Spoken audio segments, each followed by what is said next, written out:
right, welcome back from lunch, everybody. I hope you had the chance to enjoy the beautiful day out there a little bit.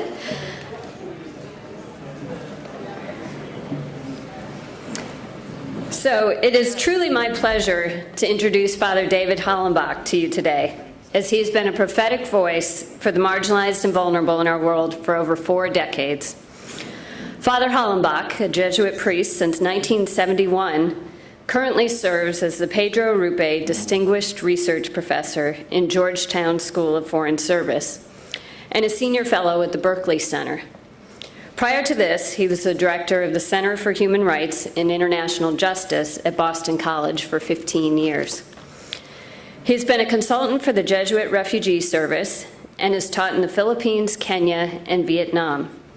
Father Hollenbach has written over 10 books, as well as 150 articles and book chapters, his best known being his 2002 book, The Common Good and Christian Ethics. He was a primary contributor to the U.S. Bishop's influential 1986 pastoral letter, Economic Justice for All. His scholarship is focused on human rights, public theology, the common good, and migration. And although I never had a chance to take a class with Father Hollenbach during my time working and studying at Boston College, I had the opportunity to learn from him through the wisdom he shared in on-campus lectures and at homilies at St. Ignatius Parish. He was the one who first introduced me to the concept of the common good, which has influenced my thinking ever since. Those who have worked more closely with him as students have been deeply impacted by him, as evidenced by a fall 2016 conference at Boston College that was organized by his former students and centered around his intellectual influence. Relatedly, his former students, who are now theologians in the US, France, Cameroon, Spain, Germany, and Jamaica, wrote what I just learned this morning from him was an award-winning book entitled Public Theology and the Global Common Good, The Contribution of David Hollenbach.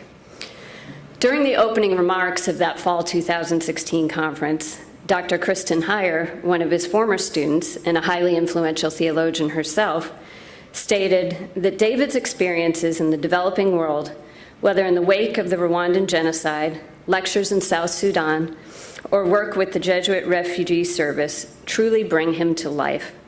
His lived example of a praxis of accompaniment has impacted not only his scholarship and service to the church and world, but also the generations he has formed.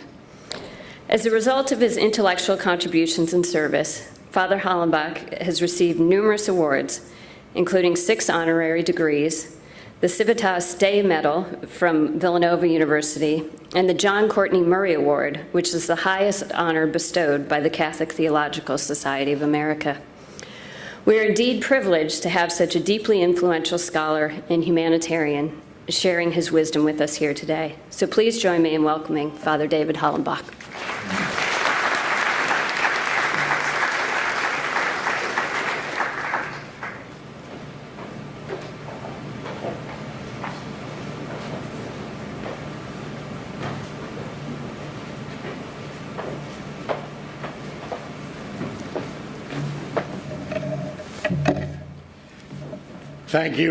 Thank you so much, Michelle, for that very gracious introduction. It's a privilege for me to be here with all of you.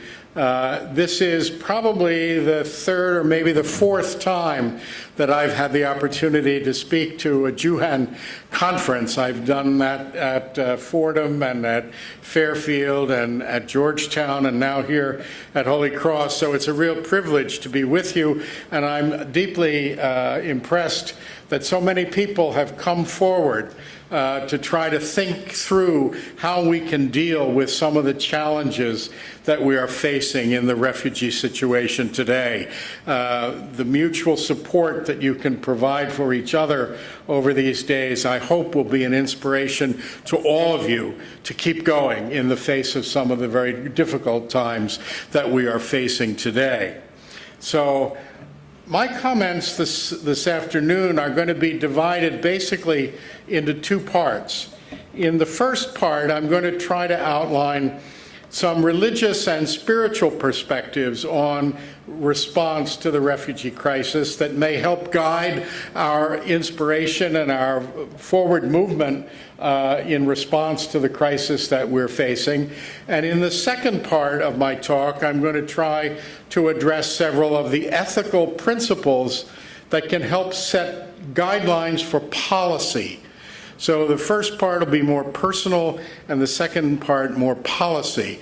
And the first part more spiritual and religious, and the second part more ethical and analytical. So I hope that'll give you a little sense of where we're going. But to set the stage, it seems to me it's useful to take note of the fact that very recently some secular political philosophers like Joseph Cairns and some refugee scholars like Philip Marfleet have been arguing that the time may have come to make borders more fully open to those who are fleeing from persecution, conflict, or natural disaster.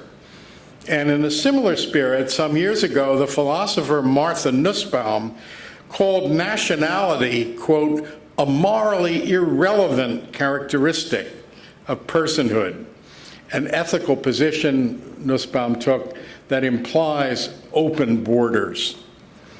This universalist stance is also characteristic of the modern human rights movement.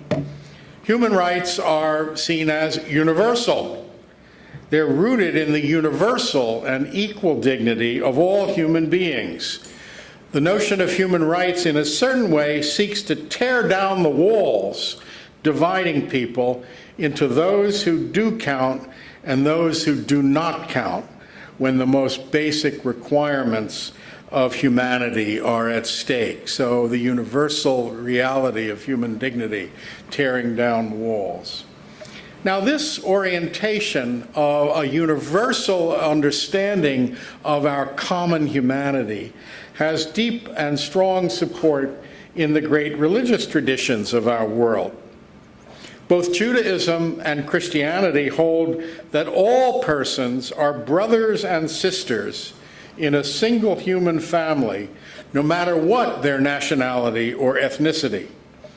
Every person, both Jews and Christians hold, has been created in the image and likeness of God, and therefore shares a sacredness or a dignity that reaches across the borders between nation states. Pope Francis, our current Pope in the Catholic community, drew upon this biblical vision a little bit more than a year ago during his visit to the Greek island of Lesbos, where he assured Syrian refugees, quote, that God created humankind to be one family. And he called on the basis of this affirmation to Europe in particular, who was then trying to exclude Syrian refugees from crossing through Turkey into Greece and across the Mediterranean. He called to Europe to build bridges rather than putting up walls. In addition, each of the great monotheistic traditions of Judaism, Christianity, and Islam trace their origins back to the patriarch Abraham. Now, Abraham himself, the founder of each of these three great monotheistic traditions, was himself a migrant. He fled his home in what's known as Ur of the Chaldees to Canaan as a migrant seeking refuge from urgent, stressful conditions. Similarly, the identity of Jews is shaped by the story of the Exodus, a migration from slavery in Egypt to freedom in the land of God's promise. And in the New Testament, we are told that just after his birth, Jesus was driven from home by persecution under the Roman Empire as a refugee fleeing with Mary and Joseph to Egypt. Now, this flight across the border from Israel to Egypt due to persecution under the emperor means that Jesus, Mary, and Joseph counted, according to the contemporary international refugee law, as a refugee in contemporary terms. Similarly, in Islam, Muhammad's hijrah, his migration from Mecca to Medina, is understood to be the founding event of Islam. Migration as a founding event. So for each of these great faith communities, the religious and ethical commitment reaches across borders because they know deeply the reality of migration in flight from persecution. It's for this reason that in 1963, Pope John XXIII affirmed, quote, "The fact that one is a citizen of a particular state does not detract in any way from his membership in the human family as a whole," end quote. Consequently, the Pope said, refugees cannot lose their rights simply because they are deprived of citizenship in their own states.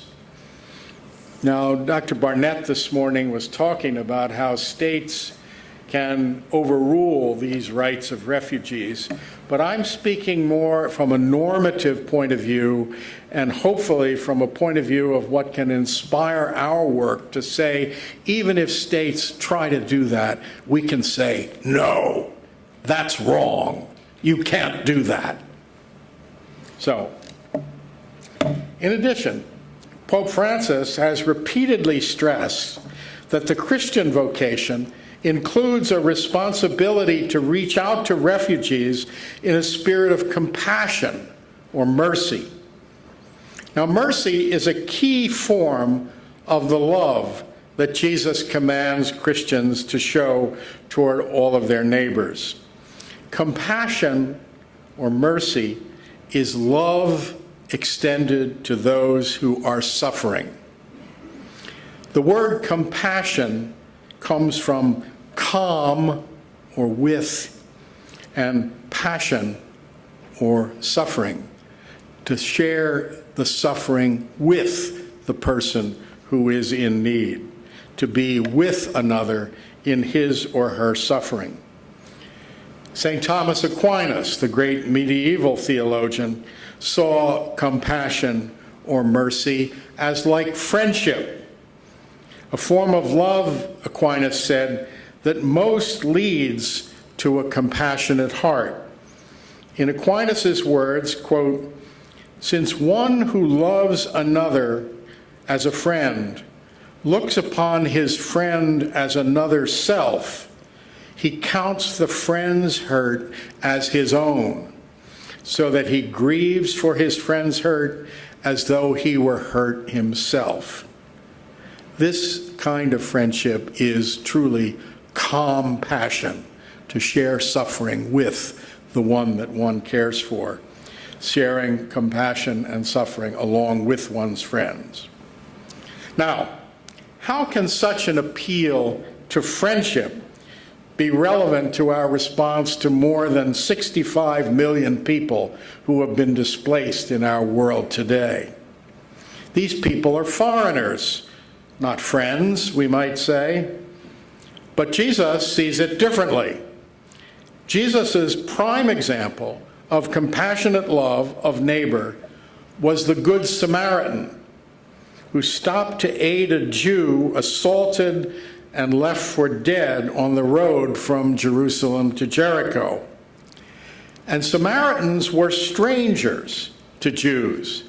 Indeed, one could also say that Jews and Samaritans were enemies. They regarded each other as ethnic and religious adversaries. But in Jesus' teaching, compassion should break the boundaries of religious and national difference. It creates solidarity, the kind of affect toward another that is the equivalent of friendship in a certain way, a kind of solidarity or friendship with those who might otherwise be seen as strangers. It arises from recognizing that all of us share the same human vulnerabilities as those that we seek to aid.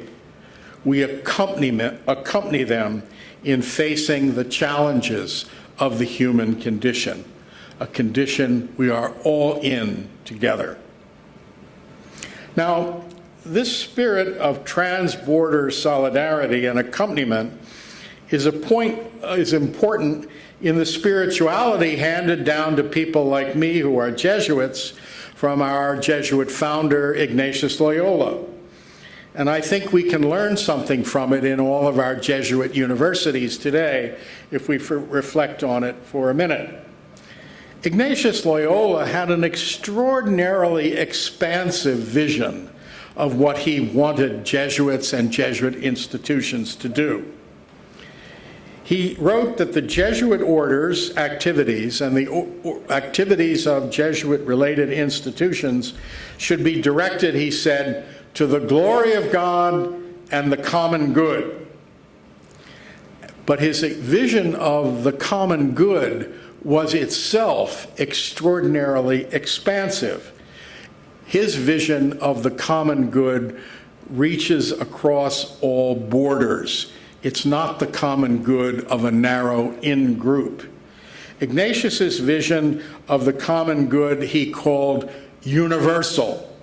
He called for the Jesuits and their institutions to support what he repeatedly called in his writings the universal common good. And he went on to say, the more universal the good is, the more it is divine.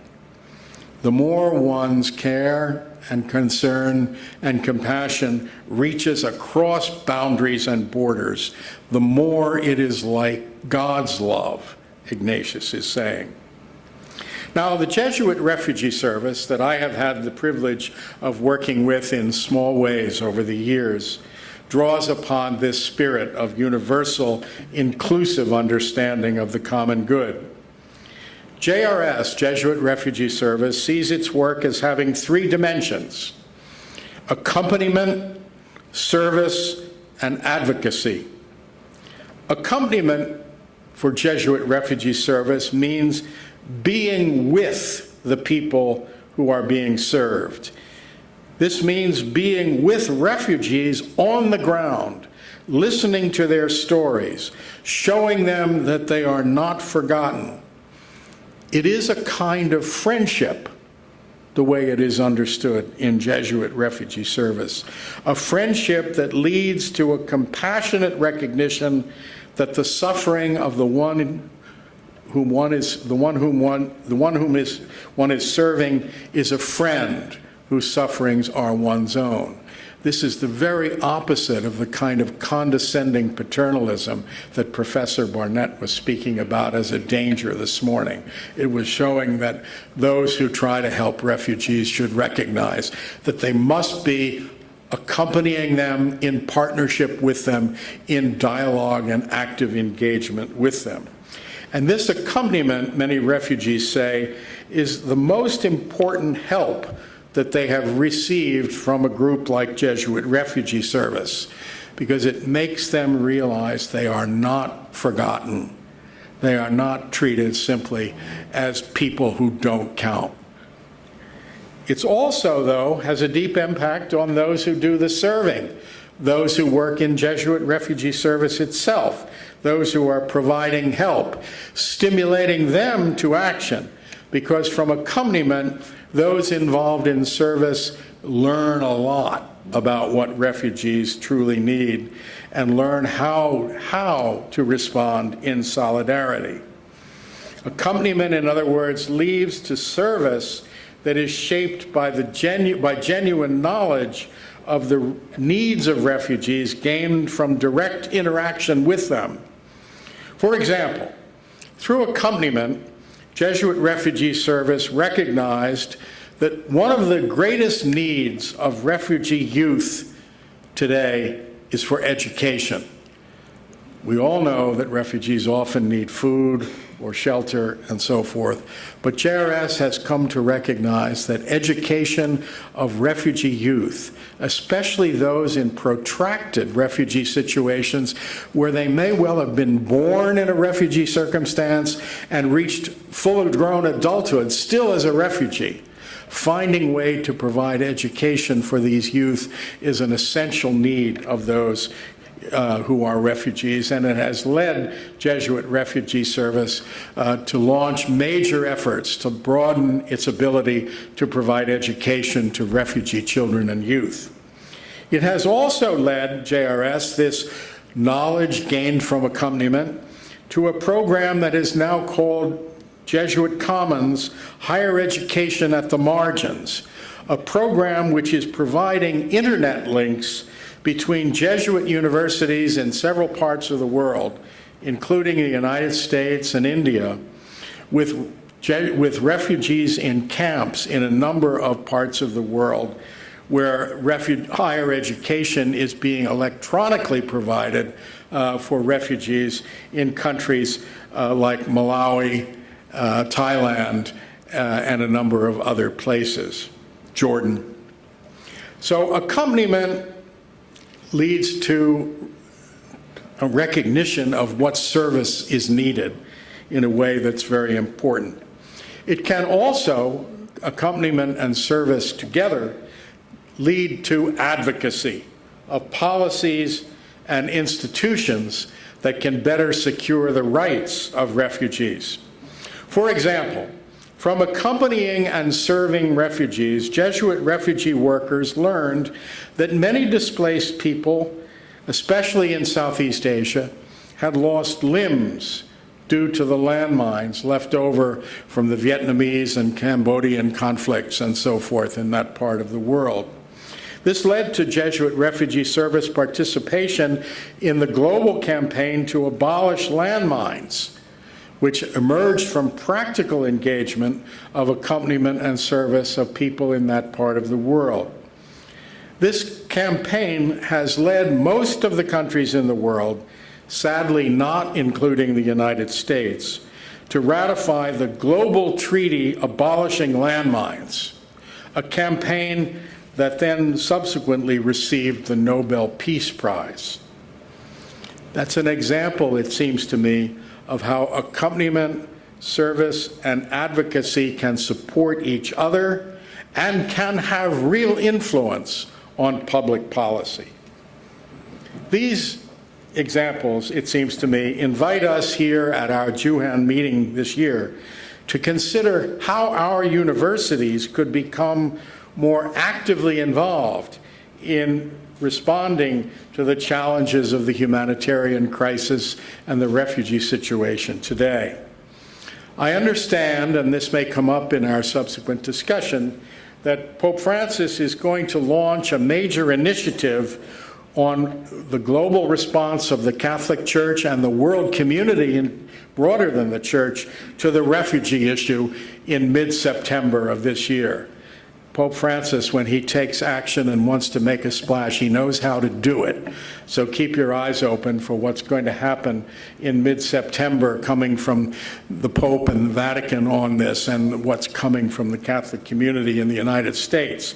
My hope would be that as this moves forward in September, that the Jesuit universities, as well as many other people, can become involved in an ongoing effort to join into a real program that can have a real impact on the refugee crisis that we're facing in the world today. Quite a few years ago, back in the late 20th century, just around the time of the turn of the century, the Church became very involved in what came to be called the Jubilee 2000 campaign for debt relief around the world. And it had a major impact on both the World Bank and many of the countries of the world, the European Union, the United States, on reducing the indebtedness of extremely highly indebted poor countries in various parts of the world. The Jubilee campaign, I can remember seeing Pope John Paul II and Bono standing side by side, leading a campaign for debt relief around the world. And perhaps we could find ways to make an initiative of that sort in efforts to respond to the refugee situation facing the world today. It's desperately needed. So ways in which our universities can join in with the church and with the broader secular community in trying to find ways to address the problems we face today is urgently needed. So my second part then about how we can turn toward more policy-oriented issues. In order to move toward these policy questions, it's important, I think, that we remember that states and borders continue to play important roles in displaced people. We heard from Professor Barnett this morning about the importance and the continuing power of states to block adequate response to the needs of refugees. We have a duty to love all of our humans as neighbors, but we also have genuine duties toward those with whom we have special relationships, such as the members of our own family and our co-citizens in our own country.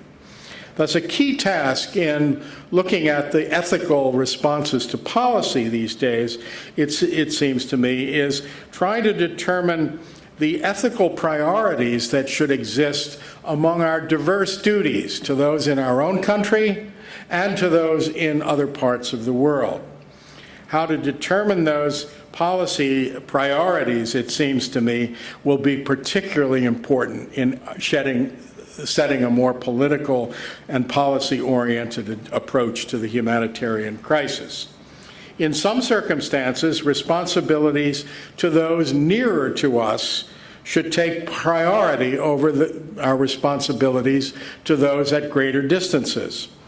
On the other hand, when those farther away have greater needs, they can have priority.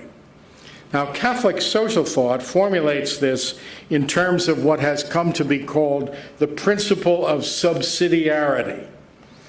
This principle affirms that there are special duties within smaller, more proximate communities, like our family or like our own country.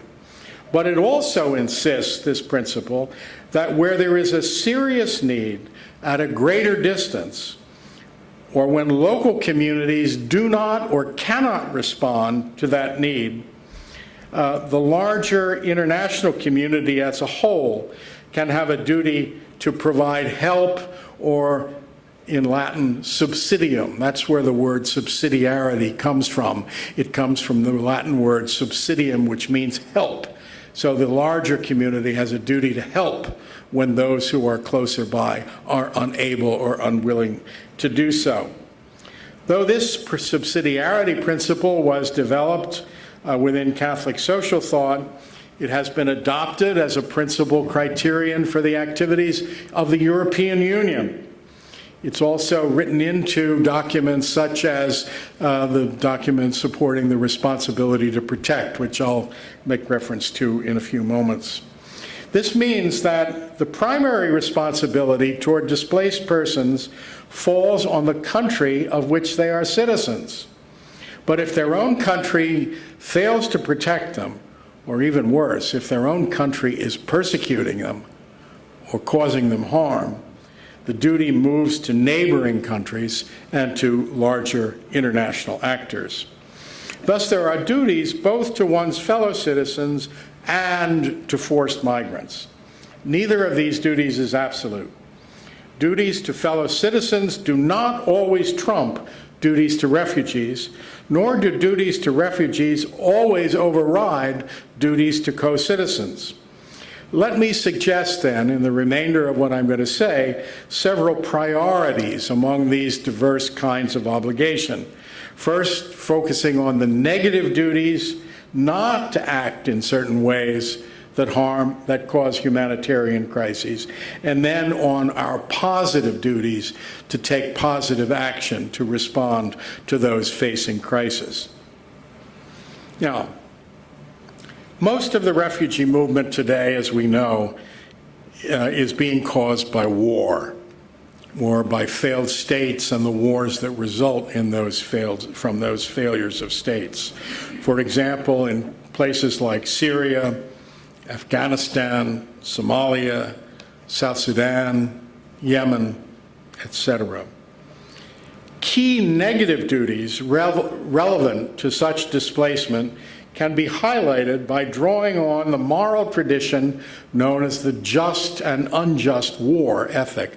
I like to call it, following Michael Walzer, the just and unjust war ethic, rather than the just war ethic, because it sometimes is interpreted to mean that all wars are just, but the ethical standards basically are as much about unjust wars as they are about just wars. But this tradition requires that force be strictly limited.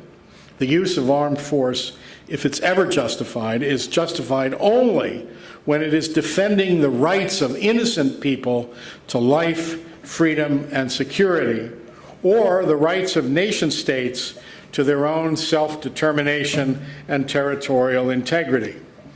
Conversely, it suggests that there is a negative duty not to use force, to deny people their political freedom, not to exploit them economically, and not to harm them or attack them because they are culturally different. Violation of these negative duties, according to the just war theory, is immoral. And according to the standards of international law, it is also criminal. Such a violation is just what happened in the abomination of the Rwanda genocide in 1994, where force was used to slaughter most of the innocent Tutsi people in the country of Rwanda. It was also violated in the atrocity at Srebrenica, where thousands of Bosnian Muslims were killed because of their Muslim identity in an ethnic, or what might be called an ethno-religious cleansing. Thus, a central priority in efforts to prevent humanitarian crises today should be much stronger efforts for us to prevent these kinds of unjust use of force. Finding ways to prevent these abominations from occurring in the first place is one of the ways of addressing the root causes of the refugee crisis and the humanitarian crises we face today. Secondly, just war norms also forbid intentional attacks on civilians, as well as disproportionate collateral harm on civilians from possibly legitimate use of force. International law sets forth such prohibitions in the Geneva Conventions. Violations of these standards, according to the Geneva Conventions, are war crimes. And several recent cases of forced migration are good illustrations of how these kinds of violations lead to such serious refugee crisis situations. For example, the tactics used in the civil war that began in South Sudan in December of 2013.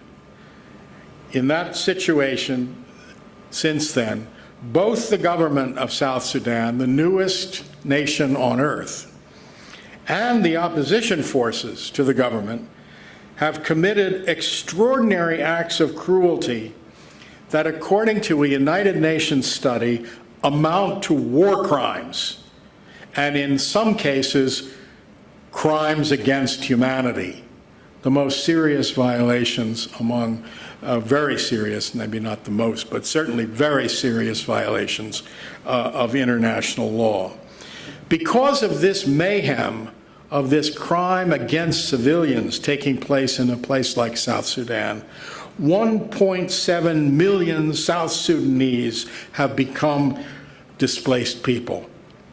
And the number of internally displaced, these 1.7 million refugees, and in addition, 2 million internally displaced people. And in Syria, the same kind of harm to civilians has created the single largest forced migration in recent history. We know what's happened with Syrian refugees seeking refuge in many parts of the world, including the surrounding countries, as well as moving into Europe and elsewhere. The failure to abide by these kinds of negative criteria, then, raises a further question, namely our positive obligations, those of us who are not committing war crimes or crimes against humanity, what our positive obligations are to try to take steps to alleviate the situation. How do we assist people who are being driven from home by these crimes? To address this issue of our positive duty to take action, I like to draw upon a mode of moral analysis that was developed way back a number of decades ago in the 1970s in the context of the debate about the apartheid regime in South Africa, which separated blacks and whites by race or ethnicity, as the South Africans like to say, from each other, and how to take action to overcome the racial separation or apartheid, the apartness, as the Afrikaans word could be literally translated, of races in South Africa. Now, in the debate that took place back in the 1970s about the response of us here in the United States toward apartheid in South Africa, some people argued that the responsibility to deal with apartheid should only fall on those who created the apartheid situation in the first place, namely the white South Africans of Afrikaner background. But others took a different approach. This was particularly an approach developed by a small group of scholars at Yale University who responded to the issue of what Yale should do about investment or divestment regarding funds that were being used in South Africa and so forth. They argued that under certain circumstances, there can be positive duties to help remedy harms that we ourselves did not cause. They called their principles guiding duties to respond to harms we did not cause. They called it the Kew Gardens principles. And they named it that because it was modeled after an event that occurred in the Kew Gardens section of the city of New York way back in 1964, where a young woman named Kitty Genovese was viciously assaulted and stabbed to death while 38 people nearby, some looking out of office windows, some right on the street side by side, did nothing, not even calling the police. Some of you have probably studied this case in some other social psychology classes and so forth. But the public outrage by the fact that and there are arguments about whether the reports about this have been completely accurate and so forth, which I don't need to get into here. But the main point is that the outrage that this event occurred showed that many of us recognize that we have a duty to do something if we can to prevent serious harm, even if we didn't cause the harm. The people watching Kitty Genovese being murdered should at least have called the police. Drawing on this conviction, the Kew Gardens principles argue that an agent has a positive duty to help persons in great stress if four conditions are present. Number one, there is a critical need. Number two, I have a proximity to the need. I'm nearby. Number three, I have the capability to assist. And number four, that I am in some sense the last resort from whom help can be expected. And subsequent reflection, going beyond the original formulation of these principles, has added a fifth condition, namely that action can be taken without disproportionate harm to the one providing assistance. Now, these criteria, I think, can help us think about the scope of our positive duties toward displaced people today. So, first, need. There can be no doubt that very many people today are in grave need of protection in Syria, in South Sudan, in Yemen, and in a number of other places. Those inside the borders of these crisis-torn countries face harms that could kill them, and they are in flight precisely because of their vulnerability to being killed this way. The duty to respond falls first upon those whose proximity to the situation gives them knowledge of the need and better understanding of how to respond. This means that the governments of the nations where the crises are occurring and the local communities in those countries bear the prime responsibility to come to the assistance of these people. In South Sudan and Syria, both the governments and the opposition forces, therefore, in each country have the negative duty to stop their atrocities and the positive duty to help lift the burdens on those who are suffering. Duty to take positive action, however, does not end at the national borders of these countries of South Sudan and Syria, for example, when crisis is present. When people in a neighboring country, or even a country at a great distance, become aware of the crisis, this awareness leads to what might be called intellectual or psychological proximity. It places those at greater distance in what might be called moral proximity to those who are suffering. In the case of South Sudan, the regional organization of South Sudan's neighboring countries, called the Intergovernmental Authority on Development, IGAD in its acronym form, has played a diplomatic role in seeking to mediate the present conflict in South Sudan, just as it did earlier in trying to mediate the crisis situation that led finally to the division of Sudan into Sudan and South Sudan. Regrettably, economic and political self-interest has sometimes distorted the mediation efforts of some of the IGAD countries, particularly Uganda and Ethiopia.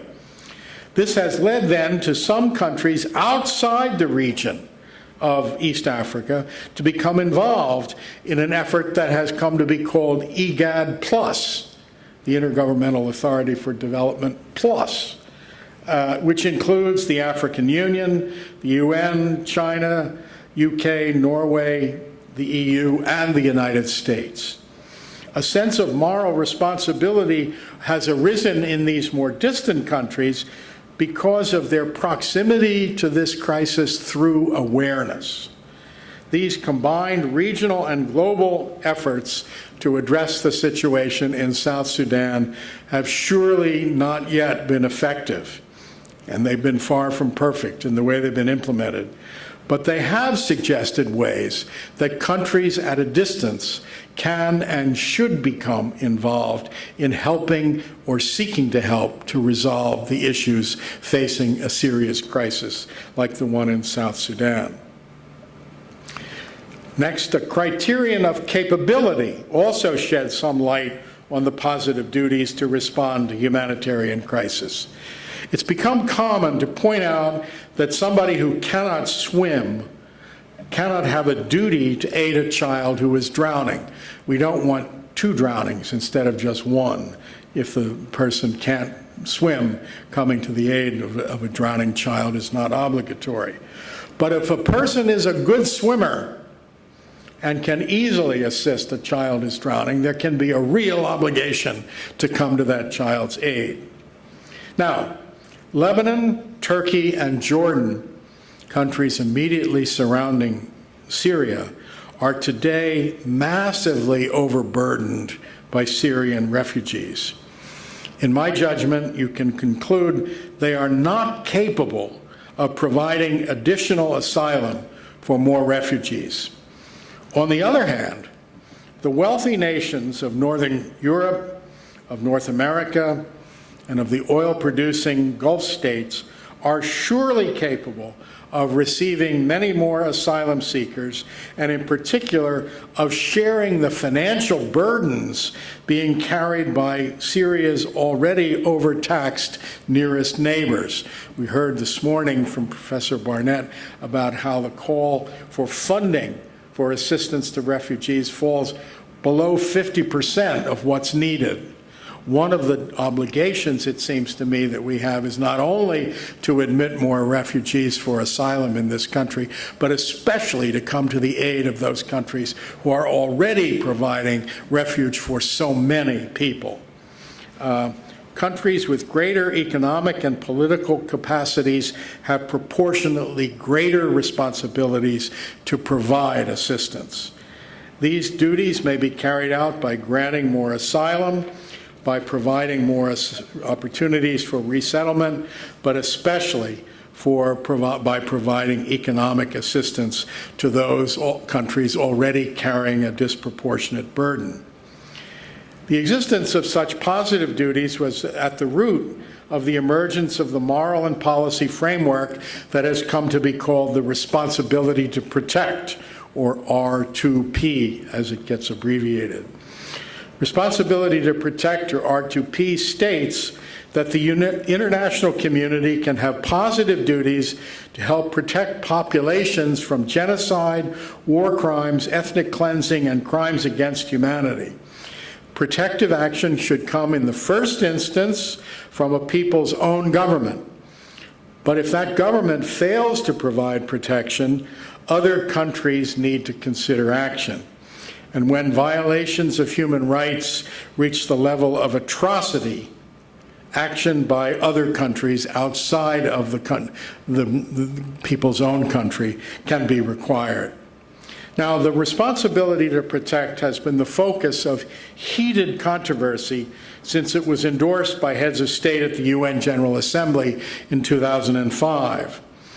However, despite the critiques of the responsibility to protect, it's important to note that it has led to effective protection of people in a number of crises over the last decade and a few years more.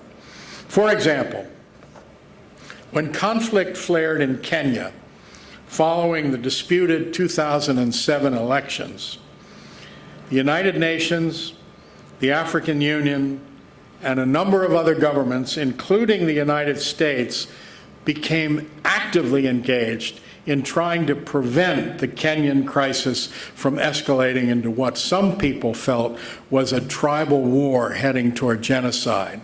The fact that there were some issues that looked like what had happened in Rwanda led people to fear that Kenya was heading toward that kind of conflict. These initiatives by the UN, by the AU, by several other major countries led finally to an agreement between the two disputing factions within Kenya to a power-sharing agreement that led to the two leading candidates, one to become president, the other to become prime minister. Now, the solution was far from perfect. I'm not trying to claim that the situation politically in Kenya has been resolved, and there's an election coming up again this summer which threatens again to disintegrate into ethnic and interregional and tribal conflict. But back in 2007 and following, it at least stopped a disaster that was on the verge of happening. The responsibility to protect in the Kenyan case was a positive outcome for the doctrine of R2P, it seems to me. It was done nonviolently and through diplomacy. There was no military force involved. Responsibility to protect, though, has also been invoked to justify the use of military force to protect people from atrocities. For example, in 2012, France and the Economic Community of West African States, ECOWAS, took military action with UN approval to try to restore peace in Mali. And in 2013, French and African Union troops acted with approval to stop the atrocities and displacement of nearly 1 million people that was occurring at that time in the Central African Republic. Now, these cases in Mali and Central African Republic themselves are not fully resolved. But what looked like they were heading toward really serious atrocities were at least slowed down and prevented from becoming even graver crises. Though they were not fully resolved, it indicates, in my judgment, that the responsibility to protect can help reduce crisis if it's acted upon appropriately. Now, finally, as another example, the case of Libya and Syria. These cases have been much disputed and much invoked in critiquing the responsibility to protect. Some have used them to say that R2P is dead. In Libya, the UN authorized the use of all necessary measures to protect civilians when fears arose that Libya's leader, Muammar al-Gaddafi, was about to commit atrocities. He used the word to describe his adversaries. He used the word cockroaches, which is the same word that was used in Rwanda by the Hutu to describe the Tutsi as the genocide was about to begin. In the face of that, NATO intervened with air power, and Gaddafi was killed, his regime was overthrown. And sadly, since then, Libya has fallen into chaos. This chaos has led some to argue that pursuing humanitarian goals that are not required by self-interest is likely to do more harm than good. Some have argued that what's happened in Libya shows that more harm can result than just doing nothing if one takes this kind of action. I would argue, on the other hand, that the intervention in Libya failed not because it was excessive, but because it was incomplete. What I mean by that is that NATO and the United States should have followed up on the intervention in Libya with action to rebuild and to prevent the kind of chaos that developed through serious peace-building and peace-sustaining initiatives. Had this been required, I think Libya could have been prevented from falling into the chaos that has resulted and that has led to the flight of many across the Mediterranean, many of whom have lost their lives at sea in their flights across the Med. Syria has also been invoked to suggest that the responsibility to protect is dead. The political complexities and moral ambiguities of the Syrian crisis, of course, go extremely deep. But these complexities, in my view, do not discredit the existence of a duty to protect people who are facing atrocities when protection is possible. Thomas Weiss, who is a colleague of Professor Barnett, they've written a couple of books together. Tom Weiss has argued that the wisdom of the use of military force to protect people from atrocities is governed by three factors: legality, moral legitimacy, and feasibility. In Syria, in my view, it is clear that the legal prohibitions of war crimes and other atrocities have been massively violated. So I think one can argue there is a legal ground for saying action should be taken in Syria. The moral legitimacy of efforts to stop a conflict that has displaced over half the Syrian population and killed hundreds of thousands of civilians, the moral legitimacy of action to stop this is also clear in my judgment. The issue in Syria is feasibility. Is military intervention that would actually succeed in making the situation better feasible? I would argue, along with Tom Weiss, that a case can be made that it has not been shown what such feasible action would look like. What kind of military action would make it better rather than worse?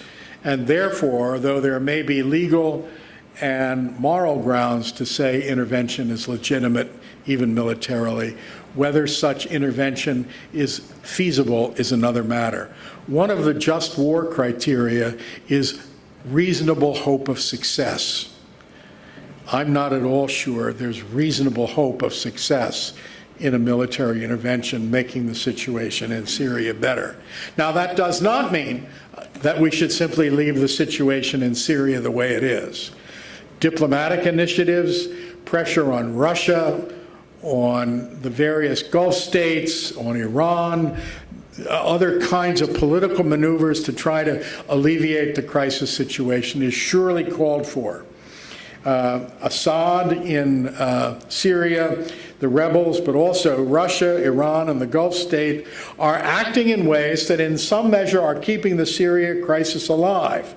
And the global community, therefore, has a duty to engage those powers diplomatically and in other ways to try to find ways to resolve the crisis in Syria, or at least reduce its destructiveness in ways that go beyond what we might be able to do militarily. There is also a continuing responsibility toward the large numbers of Syrians who are presently seeking asylum in Europe and in the developed world. At a minimum, we need to live up to the 1951 Convention's call that refugees seeking persecution not be sent back to where they came from, non-refoulement. Countries in Europe and North America should not be sending people back to where they came from in the Syria crisis.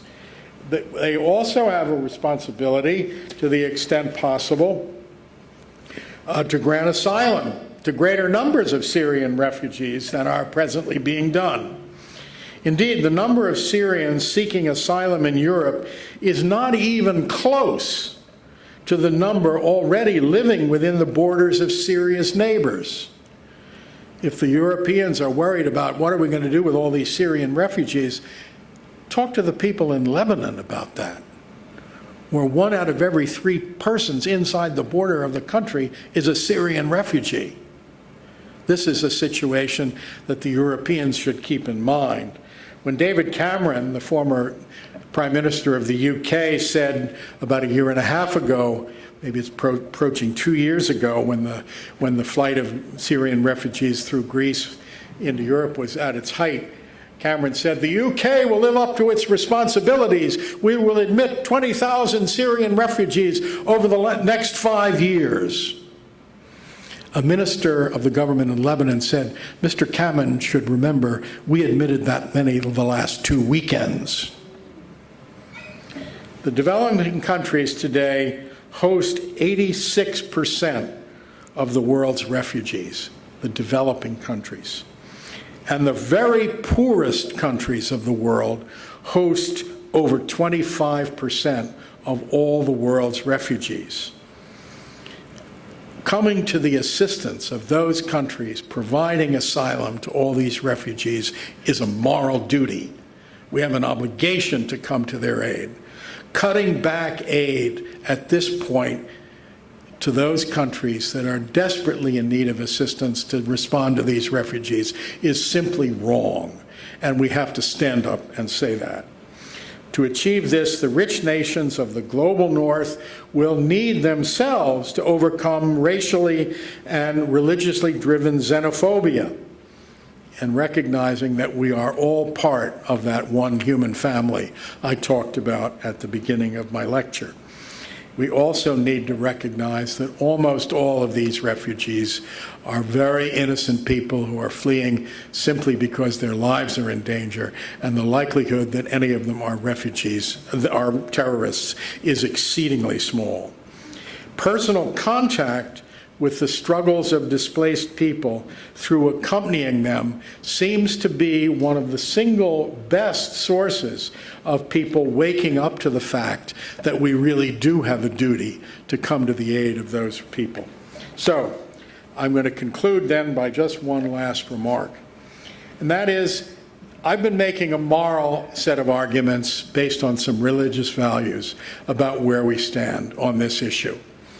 You could say, well, in a world marked by nation-state self-interest and so forth, this is not likely to make a big difference.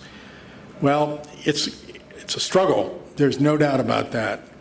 But the work of two scholars, Martha Finnemore and Catherine Sickink, who have done some very interesting work on the impact of norms on international behavior, has shown me, at least, persuaded me, that what they like to call normative entrepreneurs, those who are willing to be entrepreneurs on behalf of ethical values, can really make a difference.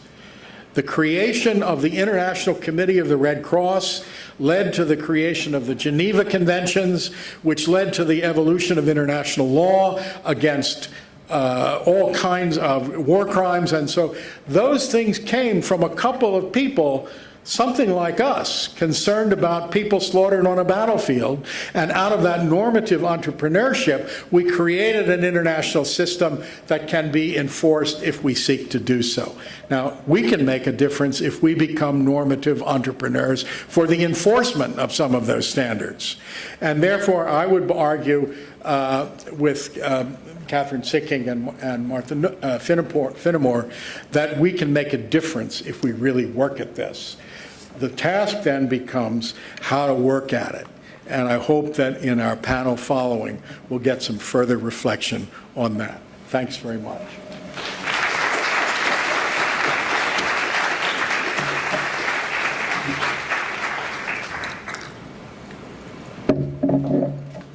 Thank you. We go directly to them now, or what is the procedure? Yes. Okay, great. Thank you. So you might recall at the beginning of the conference, I said we have a wealth of knowledge among the many speakers who are coming to this conference. Well, I think Father Hollenbach has proven we have a wealth of knowledge within just Father Hollenbach himself. Thank you for sharing your wisdom with us. And I think we will now go directly to our expert panelists who are going to respond to Father Hollenbach, and then at the end we'll open it up to question and answer, and we'll invite you to come back to the stage at that point so people can ask you questions or ask the panelists. So while the panelists come up, if anyone wants to stretch, just take a moment to stretch, and I'll invite the panelists to come take a seat up here.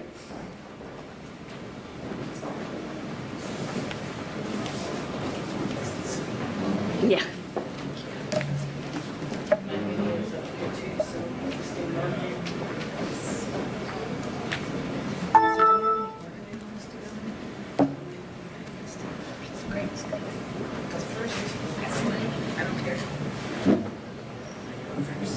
Yes, so why don't you go ahead and pull yours up if you want to. And I'll introduce everybody first, but if you just want to pull it up.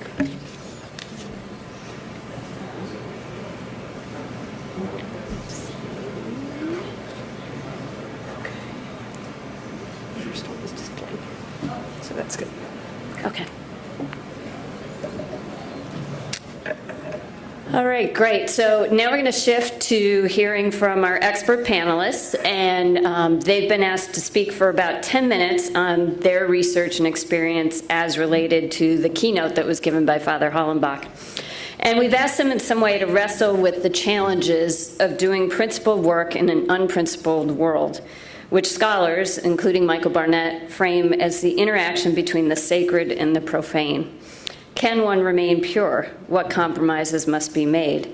How have they encountered and possibly overcome these challenges in their work? And after each has spoken, we'll have time for question and answer with them as well as with Father Hollenbach. So please be thinking of any topics that they bring up that you might want to explore further with them in the Q&A. But before they each come up individually, let me introduce all of them to you.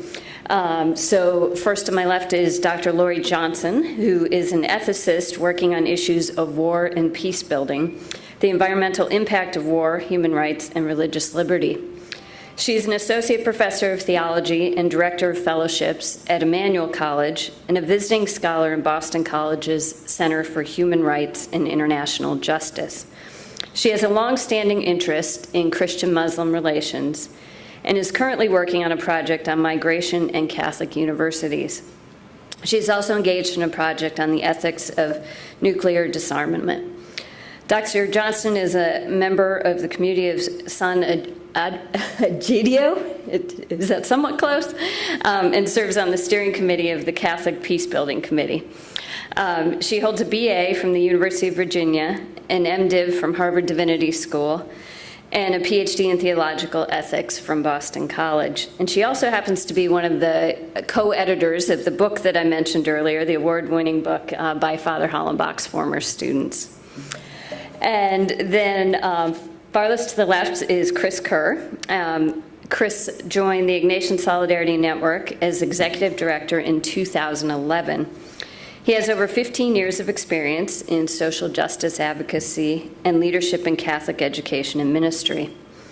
Prior to ISN, he served in multiple roles at John Carroll University, another Jesuit university, including coordinating international immersion experience and social justice education programming as an inaugural director of John Carroll's Arupe Scholars Program for Social Action. Prior to his time at John Carroll, he served as a teacher and administrator at the elementary and secondary levels in the Catholic Diocese of Cleveland. Chris speaks regularly at campuses and parishes about social justice, education, and advocacy, Jesuit mission, and a broad range of social justice issues. He currently serves on the board of directors for Christians for Peace in El Salvador, and he earned a BA and MA from John Carroll University, which is in University Heights, Ohio. He and his family reside in Shaker Heights, Ohio. And then in the middle, Dr. Kim Lamberty oversees Catholic Relief Services, education, advocacy, fair trade, and social justice programs for students, faculty, and administration of Catholic colleges and universities, as well as Newman Centers. She's taught theology at Marymount University and Catholic Theological Union. Her first book, Eyes from the Outside, Christian Mission in Zones of Violent Conflict, was published in 2014. Dr. Lamberty is also co-founder and president of Just Haiti Incorporated, a fair trade coffee development program that works in partnership with associations of subsistence coffee growers in Haiti and markets their coffee in the U.S. Dr. Lamberty holds a master's degree in international affairs from Columbia University, an MA in theology from Washington Theological Union, and a Doctor of Ministry from Catholic Theological Union in Chicago. So please welcome me in joining our, please join me in welcoming our panelists.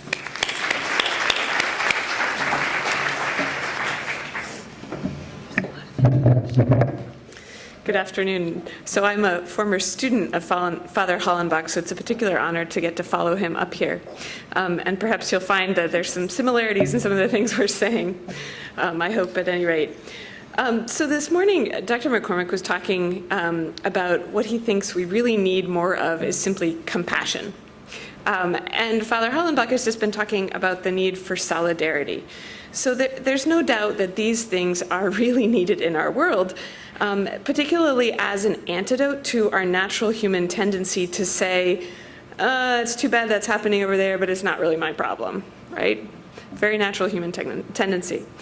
But how do we actually go about this? How do we actually cultivate greater compassion and solidarity?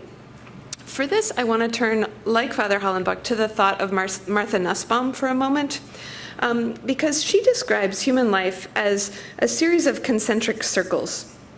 She says that we tend to feel a fairly strong sense of solidarity with those closest to us in that narrow concentric circle of family, our close friends. We feel responsibility for these people. But when it comes to people further away from us, either geographically or culturally, we tend to feel less responsibility, less solidarity. The further and further out you go, the less there's the ability to feel compassion and solidarity. So she says, Martha Nussbaum says, that the task of moral education is really to find ways to draw those outer circles closer in, so that even the people who seem initially, at least, to be farther away can begin to be seen as within our sphere of concern, within our sphere of responsibility, within the sphere of our positive duties, for instance. So how do we do that? And here's where I add something to Martha Nussbaum's image. I think we need hooks, right? I think we need hooks to help us connect ourselves, our own personal identities, with those outer rings. There are many different kinds of hooks. For instance, the refugee simulation that happened yesterday would be one. Stories, generally speaking, personal encounters. These are all the kind of hooks that can sometimes allow us to begin to feel a connection and draw somebody into our sphere of concern and experience. Travel can do this too. I think, of course, part of why people have responded so strongly to the recent terrorist attacks in London is that a lot of us have been there. A lot of us have stood near Big Ben, and so the images from there seem particularly real and therefore somehow in our sphere, right? So, of course, there are also a lot of ways in which faith communities try to do this, try to cultivate hooks for the members of their communities. Sometimes it's through just simple moral exhortations, like Jesus' commandment to love your enemies. That's certainly a very strong example of trying to bring a hook into the situation.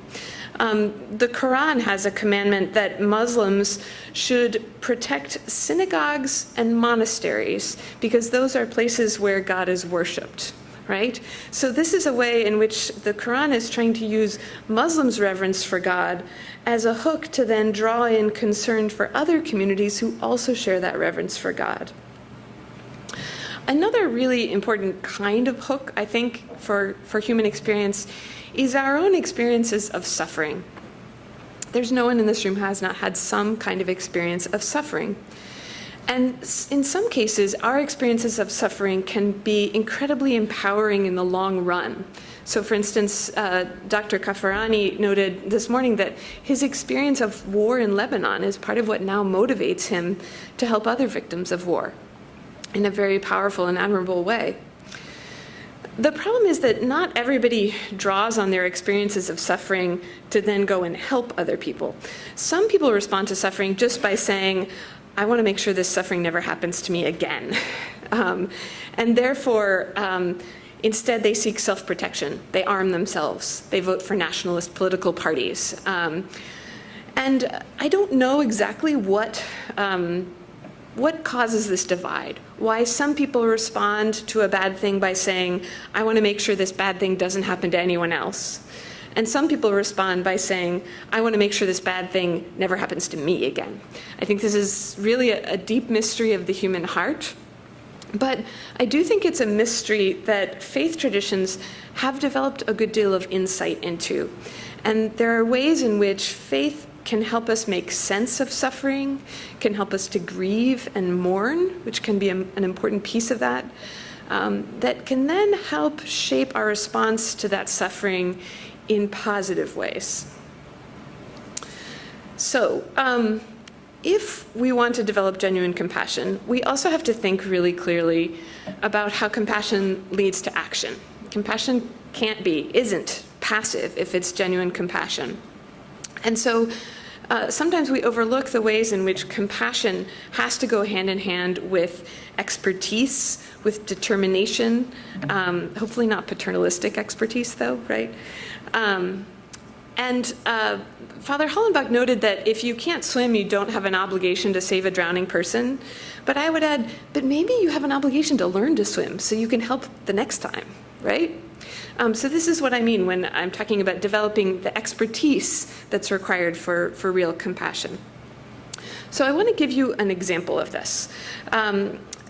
Father Hollenbach mentioned Pope Francis's visit to Lesbos last year, to the refugee camps there.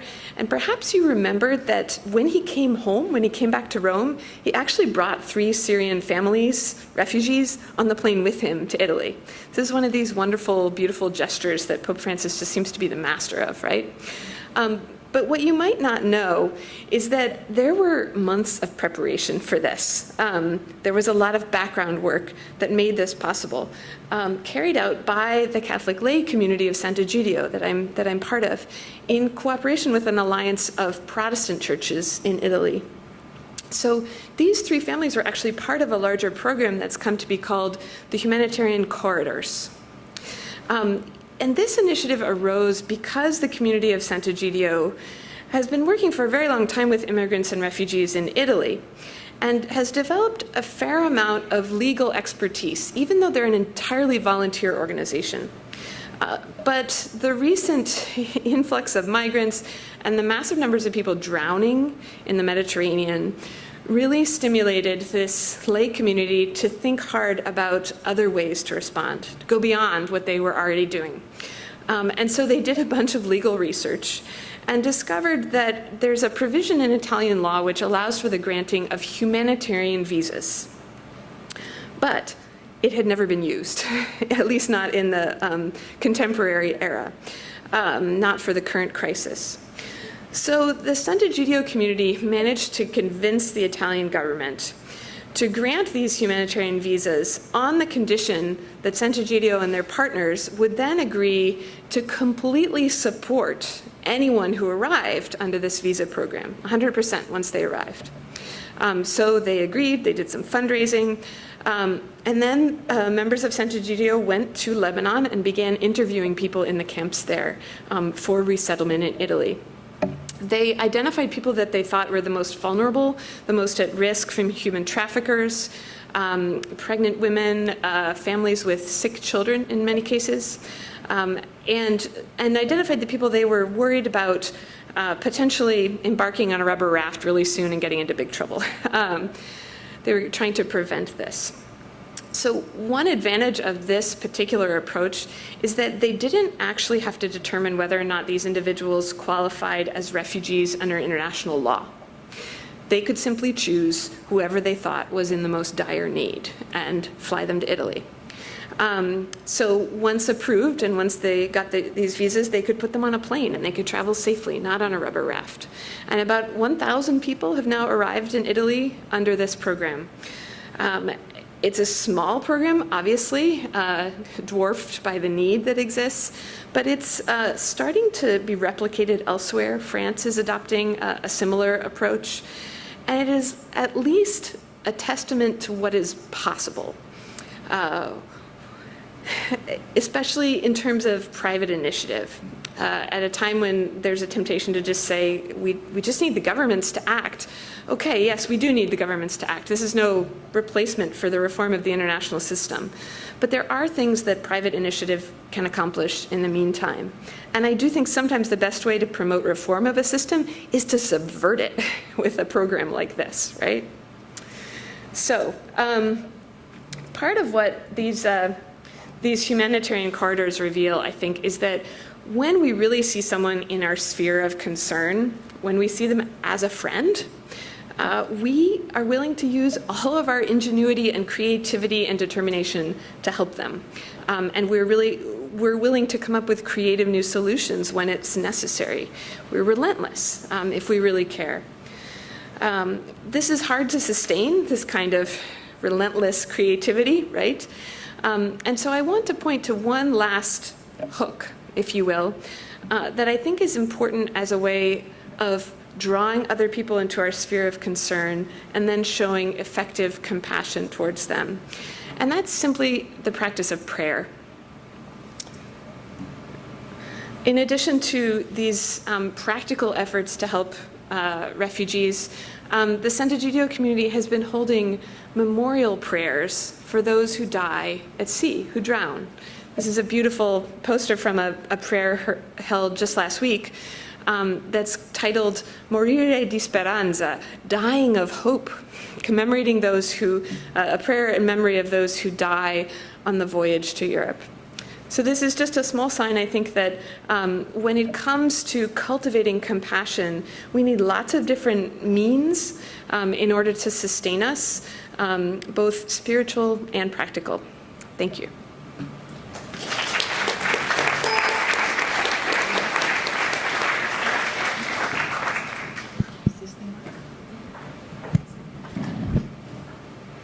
Does this work? Yeah.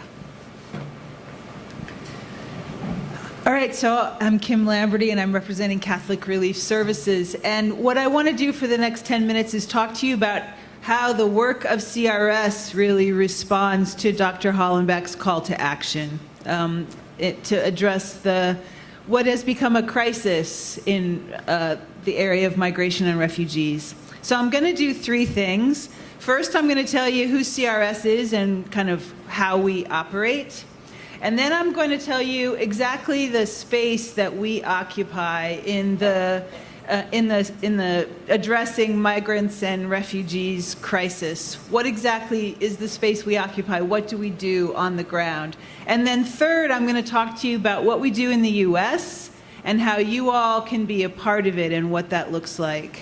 Okay, so first of all, who is CRS? Catholic Relief Services is the international relief and development agency of the Catholic Church in the United States. So we're fully owned by the Catholic bishops. We are their overseas relief and development agency. We also belong to Caritas Internationalis. Caritas is an agency, an umbrella organization of all Catholic charities agencies in the world. It's based in the Vatican. Okay, so every country has a Caritas, and most dioceses in the world have a Caritas. In the United States, we have Catholic Charities, right? Catholic Charities is Caritas in the domestic United States, and Catholic Relief Services is Caritas overseas, representing the U.S. Church. But every country has the same structure. Most countries just call it Caritas. The U.S., we have to be different, so we have our own names, right? The reason why I'm telling you this is because I want you to understand the structure. So if you understand how Catholic Charities in the United States works, right, that every diocese has a Catholic Charities, and Catholic Charities agencies are on the front lines of receiving refugees, of serving people that come into our country as refugees and migrants. They are locally run, locally staffed, right? So you'll have that Caritas agency doing similar things all over the world, right? As a locally run, locally funded, in many cases, organization responding to the crisis that is at their doorstep. What CRS does, representing you all, representing the church in the U.S., we are invited by the local bishop in partnership almost always with the local Caritas to come in and assist or be a part of their response. So we work only by invitation of the local church, and we work in partnership with the local Caritas. So that's how we work. In many cases, you'll have a local Caritas that does not have a very strong capacity or a lot of funding. So CRS will work with that Caritas agency to strengthen the work that they do and strengthen their ability to serve the needs in their own country. Okay, so that's how Catholic Relief Services works. And so what do we do exactly? So first of all, you know, we are literally on the front lines. We are in over 120 countries worldwide at this point. And as Father Hollenbach very eloquently pointed out, the vast majority of refugees are not coming to the U.S. The vast majority of refugees are going to the places where CRS works.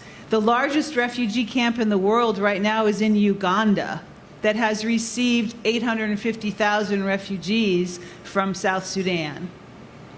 So it's the places where CRS works that are stretched to their limit in dealing with the refugee crisis.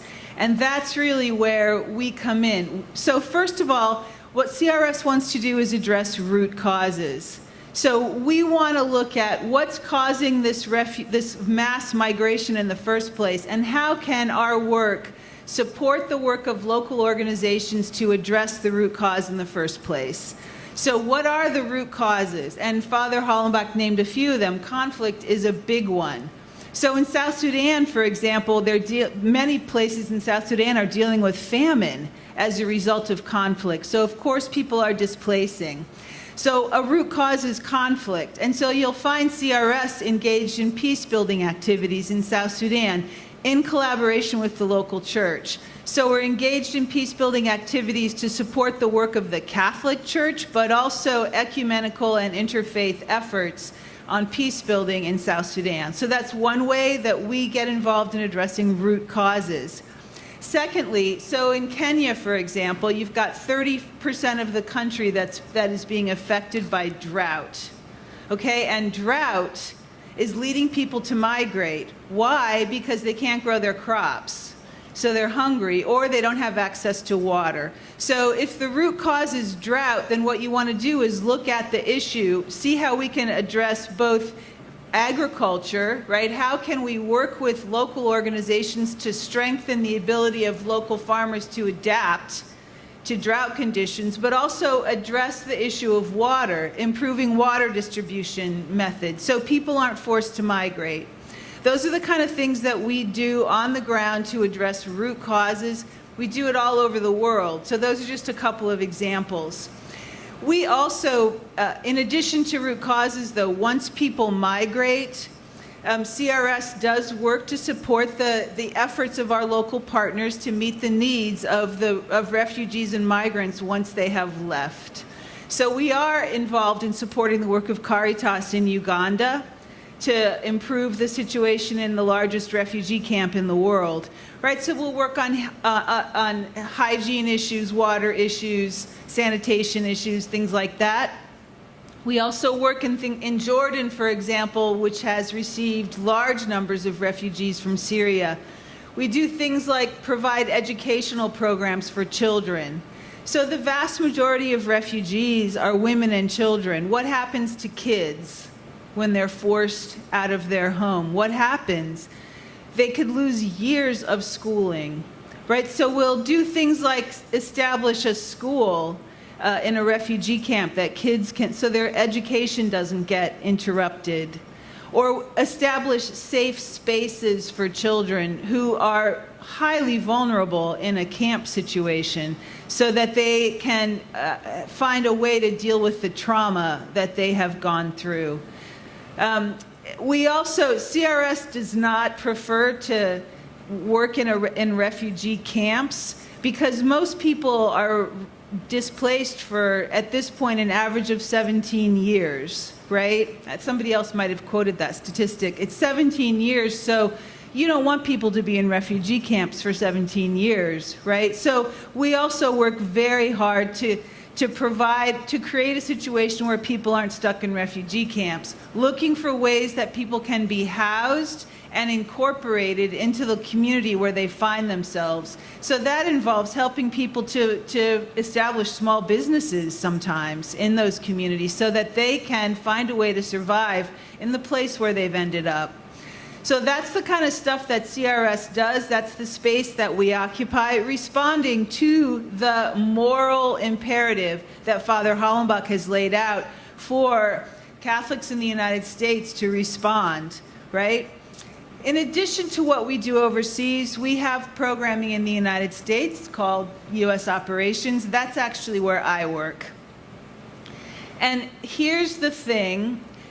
So many of the issues that we deal with overseas, which is extreme poverty and extreme violence, have push factors or root causes from the United States, many of them. Or there are issues that can be addressed from the United States. So here's an example. The drought in Kenya and in other places in Africa, and in Haiti too, for that matter.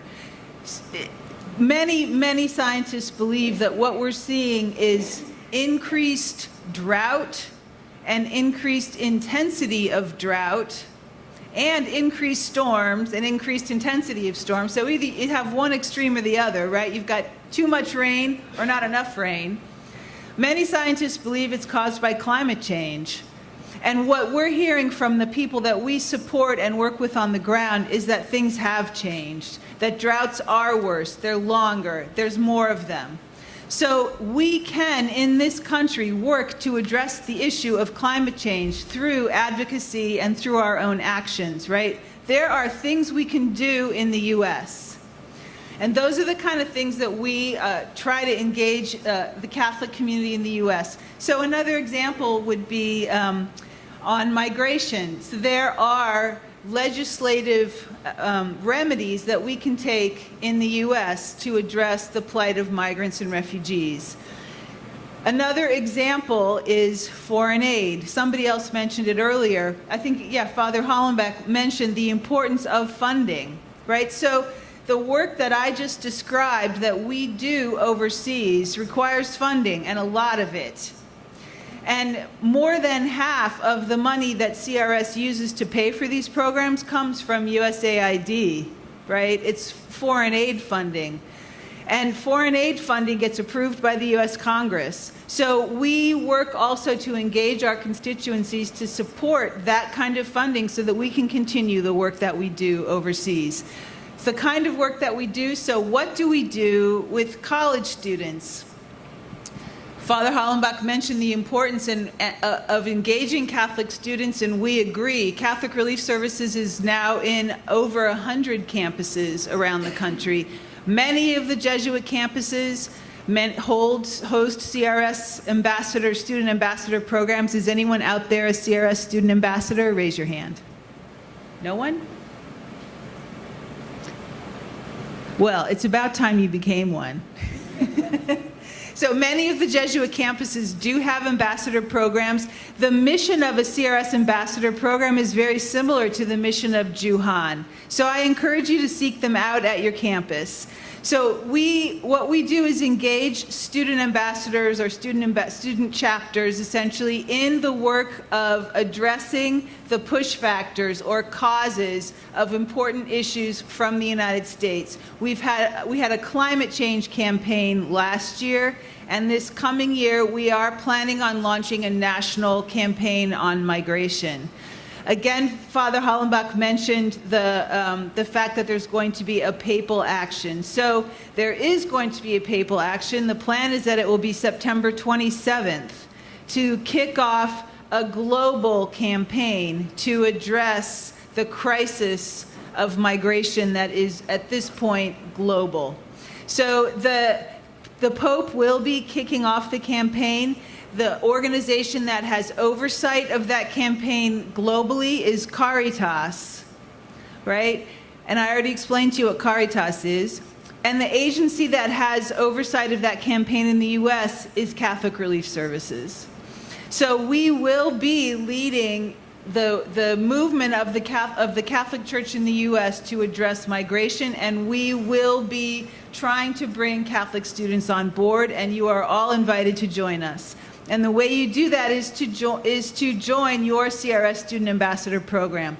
There's information about it over there. I want to just close with a short video that really, I think, brings it home. Like, we can talk about migration as an issue, but migrants, they're not an issue. It's very human. We are talking about people's lives, right? Who have been threatened, they are vulnerable, they have been uprooted, and they need us to respond. So I'm going to close with this video, if I can find it up here. Thanks.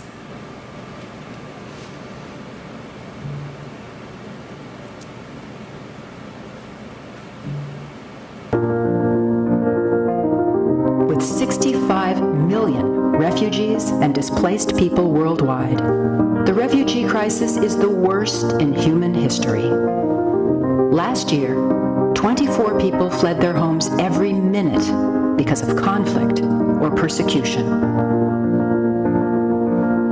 They carry only what fits into a backpack. Leaving means spending their life savings and gambling with their lives.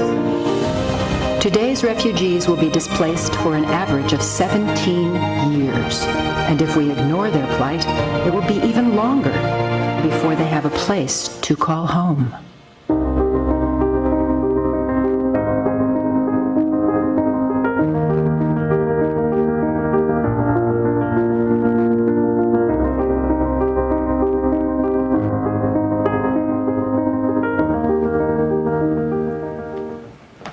I have to turn it off or something else will play.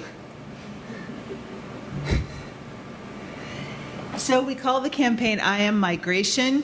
It's really I am the cause, I am the solution, right? So there's a spirituality to that. You know, I am the cause, I'm taking responsibility for a global crisis. I am the solution, I'm also taking responsibility for being part of the solution. So we welcome you to join us and look forward to the questions and the conversation.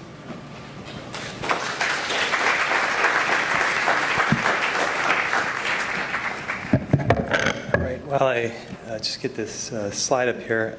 It's great to be here with you talking and representing the Ignatian Solidarity Network, and an honor to be part of a panel responding to Father Hollenbach. When they told me about this, then I was a little nervous. I'm like, what do you, after he speaks, like, what do you say? And on my notes I just said, I wonder if I can just say what he said, if that'll work. And then thank you to each of you for your offerings as well. So my name is Chris Kerr. I'm the Executive Director of the Ignatian Solidarity Network. And if you don't know, who we are, I hope I shared the right, let's see. I got stuck here. Oh, there's dinging, that's not good. Let's see. Well, we'll wing it here because let's just wing it. So if you don't know, our ISN is a national organization that partners with Jesuit institutions and the people affiliated with them. That includes students, faculty, staff, alumni, people connected to Jesuit parishes. So we work all over the country.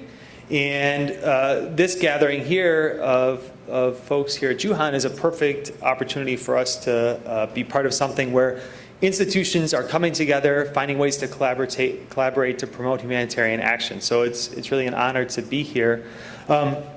I just want to share a few comments about things that were said already. One, I really appreciate Father Hollenbach sharing a bit about Ignatius and his vision of the common good. For us at the Ignatian Solidarity Network, the idea of the common good and the Ignatian approach is very important. This idea that the Ignatian vision reaches across borders, that it illuminates God's love. Of course, Ignatius understood that love through his love of Christ and the reciprocal return of that love to him, and sought to create pathways for others to be invited into that experience, and so that people, not only his Jesuit brothers, but others could be more fully human. And that's really important to our work. We're involved with this entire network of institutions, and we've tried to really reflect on what it means to be Ignatian in our work to encourage action and advocacy in the network. There is a group of Jesuits and lay people that a number of years ago gathered in Rome to create an idea of what Ignatian advocacy might look like. And this, they're called the Global Ignatian Advocacy Network. And one of the things that's really important about the foundations that they created for that format of advocacy or idea of advocacy that was Ignatian was that it is grounded in the voice and an understanding of the situation of those most marginalized. That you're always trying to continually reflect on where is the voice, where is the presence of those who are most marginalized. So that plays an integral role in our work. So I wanted to bring that up. Secondly, our work is grounded in the story, the legacy, the example of the Jesuit martyrs of El Salvador and their two lay companions who were killed in 1989 at the Jesuit University there. How many of you are familiar with that event? Okay, so for those who don't know, this was a significant event that had ties to the United States. Our government was very involved with the Civil War in El Salvador, helped to fund the military there. And 6 Jesuit priests and 2 women who happened to be staying with them that night were murdered at the university. And this brought great attention to the U.S. role in that war, in the region, in a lack of commitment to human rights in that region. It also brought great attention to issues of injustice for the church and for the Jesuit network, and really helped to further define what it means to be a Jesuit institution today. I bring this up because the Jesuits, too, like Ignatius, they were constantly reflecting on where those who are marginalized by injustice, whether it be economic poverty, whether it be militarization. They were constantly reflecting from the moment they arrived in El Salvador in the late 1960s, as they began to develop what would become the University of Central America, the Jesuit University, constantly reflecting on where were those who were marginalized, a part of their work of developing a university that would invite intense intellectual analysis of what was happening, research, work for peace and dialogue. And the reason that they were killed was because they were helping to identify the truth of what was happening there, and people were uncomfortable with that. So it's important that we keep these, the story of Ignatius and the story of the martyrs in mind. Some of the things that we work on at the Ignatian Solidarity Network, and we invite people to be part of, are things like the situation of human rights in Central America, in particular, many of the reasons that people leave the northern part of Central America and the Northern Triangle, El Salvador, Honduras, Guatemala, they migrate to the United States, to really try to look at what are some of the push factors that are there and advocate for policies that promote not only human rights but sustainable development that would allow people to not have to leave their homes and migrate. We do a lot of work on U.S. immigration policy. Back in 2013, we organized a letter that was signed by thousands of Jesuit school alumni, both universities and high schools, calling for humane, comprehensive immigration reform at a point in time when a bill had been voted in the Senate, and we were hopeful that bill would also be passed in the House, and a formal comprehensive immigration reform would be passed. That did not happen, but it was a good attempt and a way of bringing people across the network of many different ages and institutions together to work for one common goal in the context of migration. We also do work on criminal justice reform, climate change as well. I want to talk about, and I lost my, that's all right. I want to talk about just a couple other things that we've been doing recently. We've been doing a lot of work to support Jesuit institutions who are trying to engage in how they can be in solidarity and stand with immigrant members of their community, whether it be undocumented students, refugees, other people in their campus or local community. So it's been really valuable to the network to create that space for people to talk, to share best practices, to share struggles. We have 2 Jesuit parishes here in the United States that have declared themselves sanctuary parishes. Places of refuge for those who are undocumented. And of course, we have many Jesuit universities that are not only places where undocumented students feel welcome and embraced, but also students from all over the world that in the wake of the travel ban and things like that felt a very open spirit of hospitality. And speaking of hospitality, like CRS, we are getting ready to initiate a campaign around the issue of migration. It will be called a Campaign for Hospitality. It is building off of actually a project in Latin America amongst Jesuit institutions there. And the idea is to promote a culture of hospitality with 3 basic kind of themes. One being encounter, to create ways for people to have encounters with those who migrate to better understand their reality. This could include refugees, which we spoke a lot about this week. Through understanding. Understanding has a double meaning. The idea that not only do we need to understand these issues intellectually, which we've learned a ton about this week, but also we need to develop or create spaces for dialogue that allow for understanding of why people migrate and what are the reasons that people do, and to have a better appreciation of that. Actually, Loyola New Orleans, they have a social research institute that has created a whole template for hosting a dialogue about migration where members of a community are invited to share their stories. So this could include a family, a refugee or undocumented immigrant family coming to the same table with someone who has openly expressed opposition to immigrants living in their community or something like that. So the importance of dialogue, the importance of understanding, not just the intellectual, but the heart as well. And then finally, action. So inviting people into action steps, working with partners like Jesuit Refugee Service, Catholic Relief Services, and many other partners across the United States and Canada who are inviting people to take action. Action could be in the form of advocacy, and we have, if you want, you can sign up to join one of our advocacy lists. We have some cards on our table out there. But action can also come in the form of direct hospitality or support to immigrant, refugee, asylum-seeking individuals in your communities as well. So these are a few ways you can get involved. Finally, I wanted to reference the Ignatian Family Teach-In for Justice. I think there are a couple folks. Has anyone here been to the teach-in? I thought at least, okay, good. A few of you have raised your hands, and we're grateful that you've been with us in the past. The Teach-In is a national conference sponsored by ISN to invite people affiliated with the Jesuit Network from all over the United States, Canada, and beyond to come together in the context of this commitment to justice that is in our Ignatian Jesuit tradition, to learn about issues, to reflect on them, to pray together, and then to head to Capitol Hill and to advocate on issues. And we will be bringing issues like immigration and migration to Capitol Hill this year. Last year we had about 1,400 people from Jesuit institutions across the country, including all of the institutions represented here by students who were on Capitol Hill meeting with over a quarter of Congress. So it was a great opportunity to engage those legislators and their staffs in important issue. And the last thing I wanted to say was just how important this moral voice that Father Hollenbach laid out is in advocacy on these issues. And we work with a lot of partners. We're part of 2 national coalitions, one interfaith, one Catholic, that works on migration issues, both domestically and internationally, to promote a culture of compassion, a culture of concern.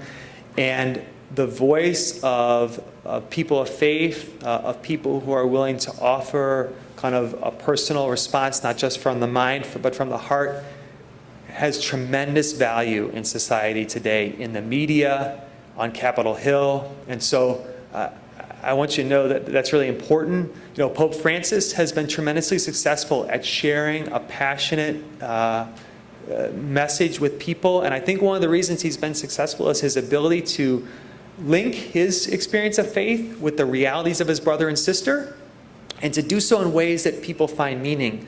Pope Francis, and he doesn't even do it necessarily in a Christian context, but he will so often reference the concept of the golden rule and the idea of treating someone else the way you want to be treated. And that is such a core concept that wherever you are in your faith journey, that can be a great way to invite someone into conversation about these important issues and how we can create a culture of compassion, a culture of hospitality. So thank you very much for your time.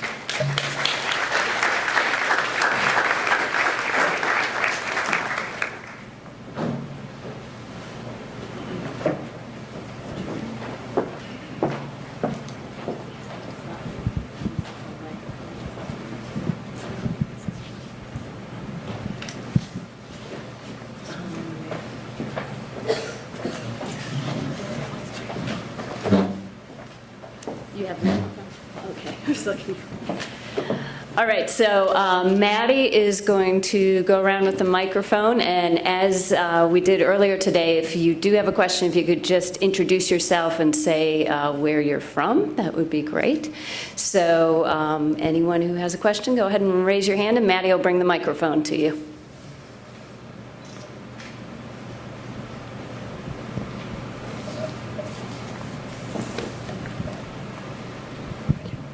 Hi, my name's Liam. I'm a student at Boston College.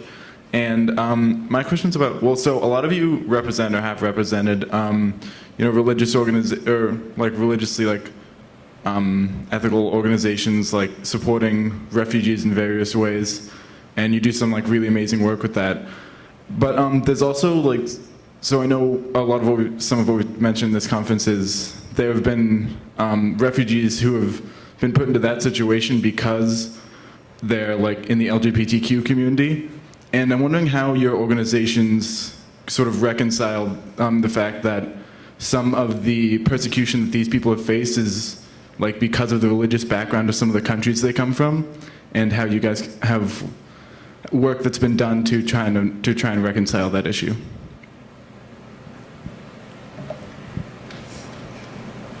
Everyone's looking at so I guess I'll answer it. So from the perspective of CRS, we, oh, is it not on? Okay, can you hear me now? Yeah, from the perspective of CRS, what we say is, the work that we do because we're Catholic, and we're not paying attention to the religious affiliation or, kind of why are people being persecuted in the first place. We address the needs of the most vulnerable people in the world, and that's what we do, and we do it because we're Catholic. So in situations of religious or gender-based persecution, we are also on the front lines in those situations. So I guess that's the best way I can answer the question. Anyone else?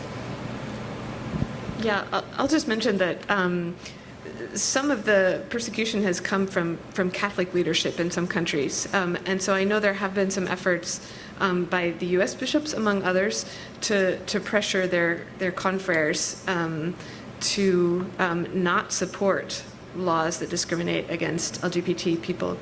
I would also note that this is a reason that in some ways we have to move beyond the current state of international humanitarian law, which doesn't necessarily protect people who are experiencing those forms of persecution. And that's why I think we need to look for solutions that actually address people's needs, regardless of what the push factor is that's driving them. To be a refugee, currently you have to be fleeing a war, basically. But that's not necessarily the status of some of these people. So I hear your concern, and it's very well placed.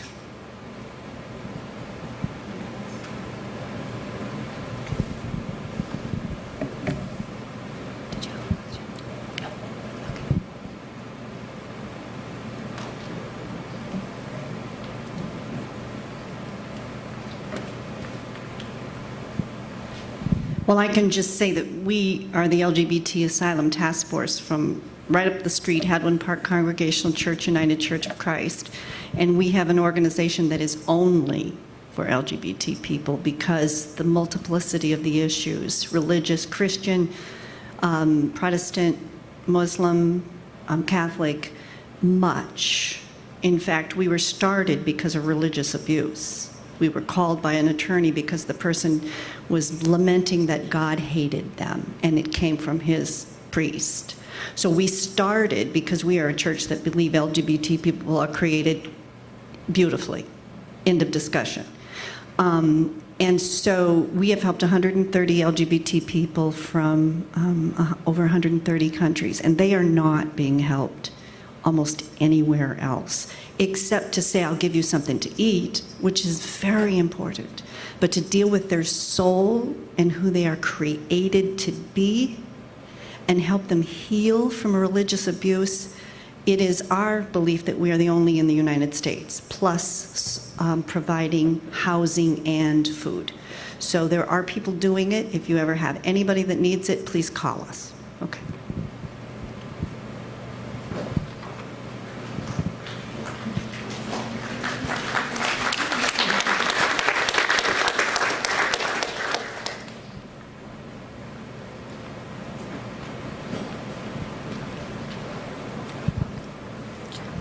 Hi, my name is Chris Records. I'm from LA, and I work for an organization called Books Not Bombs that focuses on refugee access to higher education.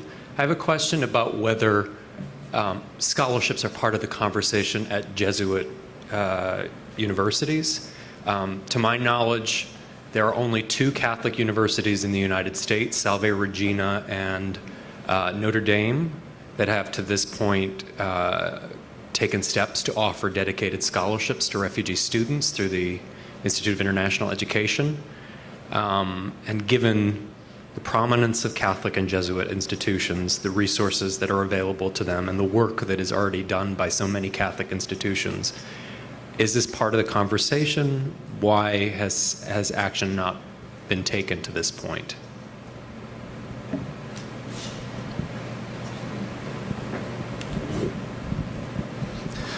So certainly, it's well known, and I kind of referenced it, that Jesuit institutions have made a significant commitment in many cases to supporting young people who are undocumented and seeking access to higher education.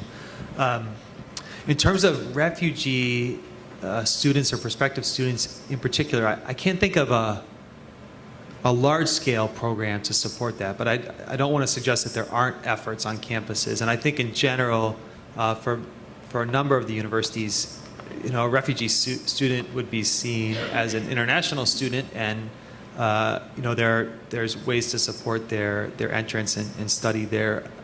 At Georgetown, I would think would be one place for sure. I don't. You may know more. I don't know that there are any explicit programs that are directly oriented toward refugees as such, with a set number of scholarships for refugees as a group. But I do know that there are refugees that are receiving assistance, scholarship assistance, and so forth, both at my institution and at Boston College, where I used to teach. I know that that's happening. I don't know exactly how structured it is about, we're going to say there are X number of scholarships for refugees, but I do know that they are being given to those who are in need.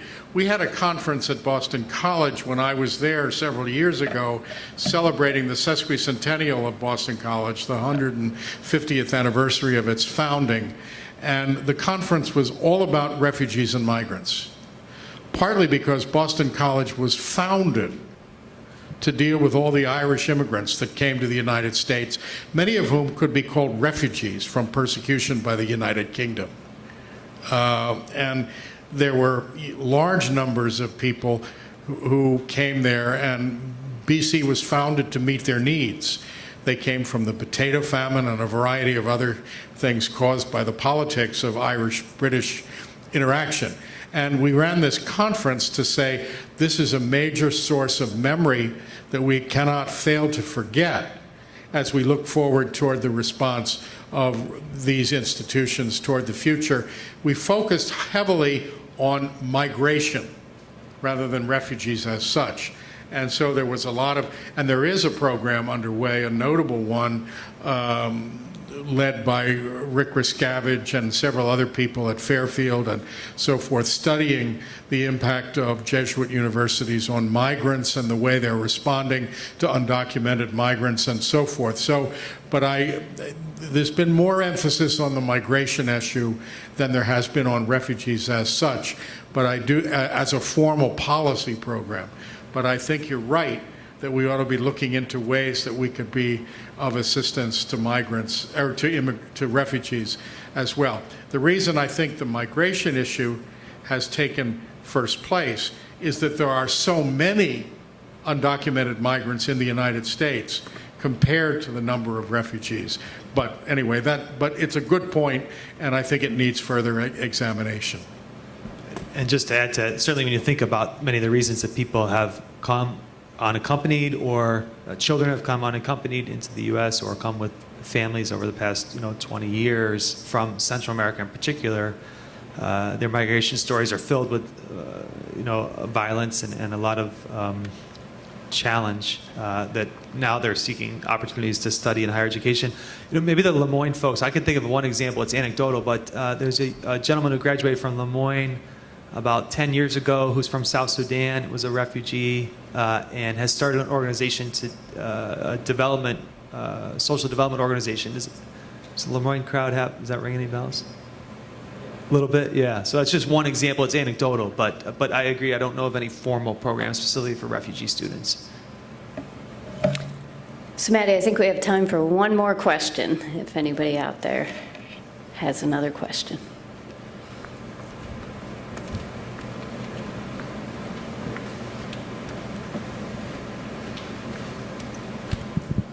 Hello, my name is Sandy. I join you from Loyola University in Maryland. Can't hear you. Better now? Okay, my name is Sandy. I join you from Loyola University, Maryland. A quick thing to add about the question that was posed. My school doesn't have any formal refugee scholarships, but one of the organizations that I actually do a lot of service with, the Refugee Youth Project, it's an affiliate of the International Rescue Committee. Many of the students actually hear about the university through our volunteers, and they actually end up applying to the university and receive degrees from Loyola. So a lot of it has to do with just letting them know that there is higher education opportunity and flexibility with their English level and with the financial aspect of education that often dictates, somebody's ability to receive a degree in the United States. And so I have another question. With my work here and in the Middle East, something that always concerns me about organizations is the sustainability aspect of their work in a different country. I've had the blessing to work with organizations that really promote economic growth and self-development and, moving towards developing people that have reached a kind of a hiatus in their life.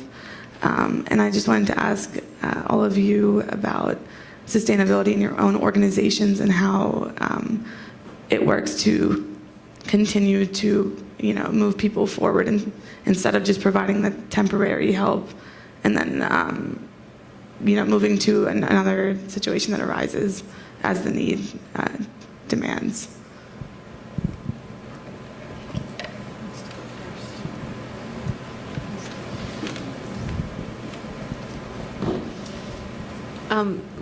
One way I can approach that is actually to think about refugee resettlement in the U.S., which is a process that does require a substantial community to be done well. And that said, I think there are a lot more people in our communities in the U.S. who would like to do it if they were given the opportunity. In terms of the humanitarian corridors that I spoke about in Italy, there's some real questions about what's going to happen to those people in the long run.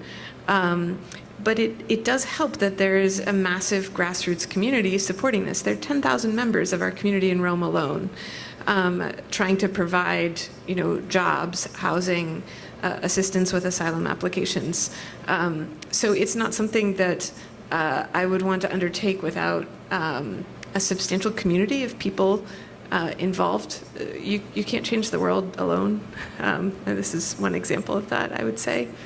I can't so much address the question of actually in the country of origin. Maybe that's something that these folks can talk about better. Yeah, I'd like to teach a whole graduate level course on this, but in 30 seconds or less. So the definition of sustainability is to meet the needs of the present without compromising the ability of future generations to meet their own needs, right? So what we want to do is we want to make sure we don't create dependencies. We do have to provide assistance in emergencies. So when the boat comes up to the shore in Greece, we got to respond, and people need food, they need shelter, they need hygiene, they need water, their kids need to go to school. We have to respond, and we have to meet that emergency need. When the hurricane hits Haiti, we send food, we send water, we send tents. So we respond to emergencies, but what we want to do is make sure that we don't respond to emergencies in such a way that you create a situation where people are then permanently dependent on outside assistance to meet their needs. So what you have to do then, and this is the way CRS works, so we meet those immediate needs through our local partners primarily, although in some cases we will bring things in from the outside if we have to, if there's nothing locally. But then to work to address to work with communities so that they can return to what they had before. So if it's a hurricane and all their crops were wiped out, what you want to do then is work with local farmers to make sure they can replant, right? So that next year they're providing the food for their own families themselves and not dependent on outside assistance. So that's the way CRS operates. In the case of refugees, it's why we are reluctant to get involved in maintenance of refugee camps, because we don't want people to actually be living in a refugee camp for 17 years, right? It can be a solution in an emergency, but what you want to do is work with families and communities so that they can be integrated into the local community. So in many cases, we will do things like, through our local partners, providing grants to start small businesses, right, in the community where they end up.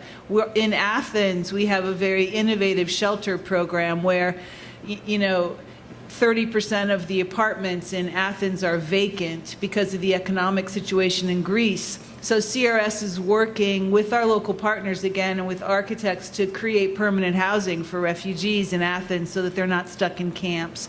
So that's what I alluded to it before, but it's basically working to integrate people into the community where they end up so that it's not a permanent situation of emergency. So that's how CRS does it, and it's basically integral to our programming across the globe, whether it's involved in refugee response, any kind of humanitarian response, storm response, earthquake response, conflict, all of that. We have the same sense of long-term sustainability built into our work in humanitarian response. I would just add that resettlement of people in the United States who are coming here as refugees, finding ways to provide them with assistance when they get here, is one of the major contributions of the faith-based initiatives in this country. It's one of the principal initiatives of Catholic Charities. It depends on where you go, which city, but if you're in Boston, you're going to see Catholic Charities as a major resettlement agency. If you're in Washington, D.C., it's going to be the Lutheran World Service that's going to be doing it. But it varies from one city to another as to which agency. I don't know who is the principal resettlement agent here in Worcester, but I know there must be one because Worcester has so many refugees. And but the faith-based communities are frequently among the leaders in finding ways of integrating people into a new home. Because you don't just bring somebody here, plop them down on the street, and leave them there. If they don't speak the language, if they don't have a job, if they don't know where to send kids to school, if the kids don't speak English, and et cetera. It takes a whole process of integrating people into a new home, and that's a very important component of a long-term solution to this problem, not just sort of the immediate getting somebody out of danger of being shot. All right. Well, I sincerely want to thank Father Hollenbach and all of our expert panelists because having been in your shoes before, I know a lot of time and a lot of energy goes into preparing for something like this. So thank you for serving all of us in this way by sharing your expertise and wisdom with us. So if you can join me in thanking you. And we have from 3:30 to 4 out here, we will have some lemonade, and then at 4 o'clock our breakout sessions begin, and then Isabel Jenkins has a few more logistical announcements about this evening and tomorrow. Thanks, Michelle, and thank you, panelists. I just want to piggyback on what Father Hollenbach was just saying. Several of the community partner visits, which you should be signing up for, are religious and faith-based organizations that are doing the work of resettling refugees here in Worcester and supporting refugees and those forced to migrate and those seeking asylum. So this is the encounter happening on the ground. So it's really, really important for us to get to know these organizations and learn from them. So that's why they're here, and that's why we have these visits. So please sign up for them, and please, for the next 25 minutes, you'll be able to chat with those who are at the tables again. So that's one of my logistical announcements. The other is, again, please sign up for the bus. We ask that you sign up before the breakout sessions, so then we'll know who's going to dinner tonight on that bus. So get your name on the list before 4 p.m. And that will leave at 5:45, and Maddie and Sahara will be checking people in for that bus, and then it will drop you off on Shrewsbury Street, and then it will pick you up again at 8 p.m., and you'll be back to campus around 8:15. Later tonight at 8:30 in Loyola Ballroom, we have a special reception for community partners, staff, and faculty who are here, so please join us for some goodies and some drinks and some conversation. And then also at 8:30 p.m. in Celos Theater, which you were last night, is a showing of the movie Indivisible, which is incredible. I would really encourage you to attend that if your schedule allows you, because it's a really wonderful film. And the last thing is, for those staying in Loyola Hall, I've said this to you several times, but please give me your access card before you leave campus. I know some people are leaving tomorrow morning, or some people are leaving this evening. So if you have one, you must give it back to me, or else we have to charge you $25. So please return that. So we'll see you later. Thank you so much again. Enjoy the next 20 minutes or so.